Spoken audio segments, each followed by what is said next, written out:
Now, in one of the most profoundly suspicious coincidences in nature, the very same year that this genius died, this scary man was born. Sir Isaac Newton. He brought us the calculus. Let's just pause for a moment and give thanks. Now, he gave us a lot of things, including what we call the 3 laws of motion. Now, it turns out that the first law of motion, according to Newton, is that if there is no net force, there's no acceleration. And no acceleration means constant velocity. And we typically say Newton's first law this way. An object at rest stays at rest, and an object in motion stays in motion at constant speed. And wait a minute. That sounds suspiciously familiar. That's Galileo's law. And Newton acknowledged that it was from Galileo, and he said, I stand on the shoulders of giants. And I believe when he said that, he meant Galileo, because he carried on where Galileo left off. Now, the reason we call it Newton's first law is because it sets the stage for the second law and the third law. Newton's first law, Galileo's law, tells me when I can use Newton's second law. Now, it turns out that Newton's second law, I got to tell you, in 207, 2 weeks ago, we were talking about waves. And I was trying to get them to see the importance of the wave equation. And I said, guys, do you remember back in 205? You remember there was one equation that was more important than all of them? One equation to rule them all and in the darkness bind them? That if you could tattoo just one equation onto your body, it would be that one? Which one was it? And they all just immediately, Newton's second law. Newton's second law solves more problems in 205 and 207, and indeed in life in general, than any other equation. Okay? And the first law sets a stage for knowing when you're allowed to use the Newton's second law. So let's talk about Newton's second law. It deals with the effects of forces on an object. Now, folks, we're going to explore Newton's second law with an activity that is so trivial that I dearly want to ask Chap to turn off his camera. Okay? I'm embarrassed to have the doors open for fear that some of my colleagues will go by and see how trivial this activity is. And yet, I do this activity because the people who do not get the simple message of this little activity will fail the next midterm. The message of this simple activity is make it or break it. Now I want you to take that handout with the forces and turn it over. And you're going to see this table here. We have listed here certain motions.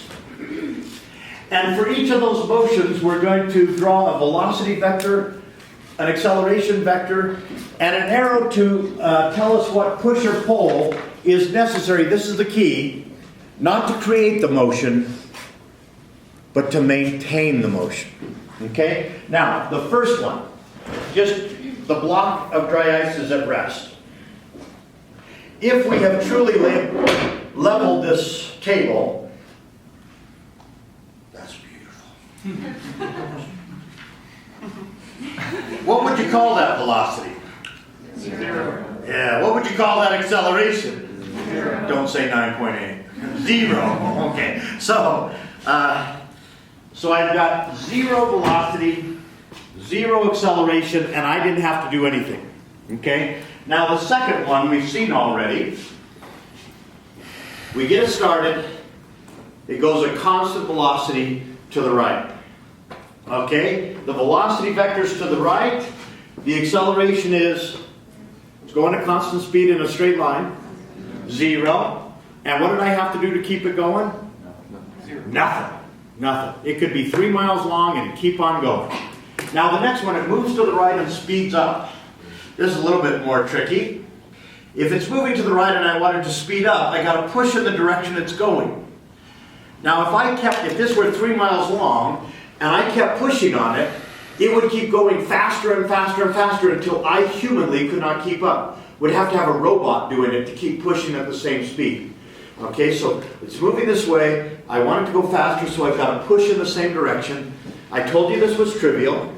What direction is velocity? To the right. What direction is the acceleration? The right. What direction did I push? To the right. One more time, be patient. It's going to the right and slowing down. I've got to push in the opposite direction it's moving. Okay, so what direction is the velocity? To the right. It's slowing down, so the acceleration is to the left, and I had to push to the left. Here's the simple message. Anytime something's moving, there's two important vectors representing that motion. The velocity vector is oh so visual. You can see it out the front windshield of your car. Big red vector. The acceleration vector is kind of more subtle. You got to think about it. You got to think, am I speeding up? Am I slowing down? Now, that table says that the force is intimately connected to one of those two vectors. That force actually causes one of those two vectors. Which one is it? Which one is it, based on that table? That's the message right there.